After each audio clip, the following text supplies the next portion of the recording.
FIFA the best പുരസ്കാരങ്ങൾ പ്രഖ്യാപിച്ചു. മികച്ച താരമായി ലയണൽ മെസ്സിയെ തെരഞ്ഞെടുത്തു. ഫ്രാൻസിന്റെ കിലിയൻ എംബാപ്പയെയും കരീം ബെൻസെമയെയും പിന്നിലാക്കിയാണ് മെസ്സിയുടെ നേട്ടം.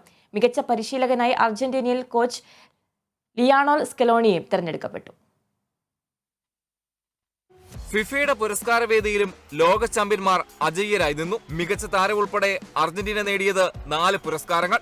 ലോക കിരീട നേട്ടവും ക്ലബ്ബ് ഫുട്ബോളിൽ PSG വേണ്ടിയുള്ള മികച്ച പ്രകടനവും മെസ്സിയെ ഫിഫയുടെ പുരസ്കാര നേട്ടത്തിലേക്ക് നയിച്ചപ്പോൾ 36 വർഷത്തെ ഇടവേളയ്ക്ക് ശേഷം അർജന്റീനയ്ക്ക് ലോക കിരീടം നൽകിയ ലയണൽ സ്കലോണി മികച്ച പരിശീലകനായി. അർജന്റീനയുടെ ഗോൾ വലയ്ക്ക് മുന്നിൽ തകരാത്ത പ്രതിരോധ കോട്ടയായി നിന്ന മാർട്ടിനസ് ആണ് മികച്ച ഗോൾ കീപ്പർ. ലോകകപ്പ് വേദികളെ ആവേശത്തിന്റെ കൊടുമുടിയിലെത്തിച്ച അർജന്റീനയുടെ ആരാധകർ മികച്ച ആരാധകർക്കുള്ള പുരസ്കാരവും സ്വന്തമാക്കി.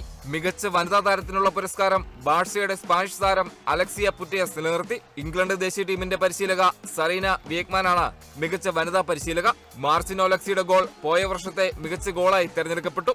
പാരീസിൽ രാത്രി 1:30 പുരസ്കാര ചടങ്ങ്. പുരസ്കാര നിശയിൽ ഇതിഹാസ താരം പെലെയ്ക്ക് ഫുട്ബോൾ ലോകം ആദരമർപ്പിച്ചു. 2016 മുതലാണ് ഫിഫ ദ ബെസ്റ്റ് പുരസ്കാരം ആരംഭിച്ചത്. കഴിഞ്ഞ 2 വർഷവും പോളണ്ടിന്റെ റോബർട്ട് ലെവൻഡോസ്കിയാണ് മികച്ച താരമായത്. Sports desk, Kerala Vision news.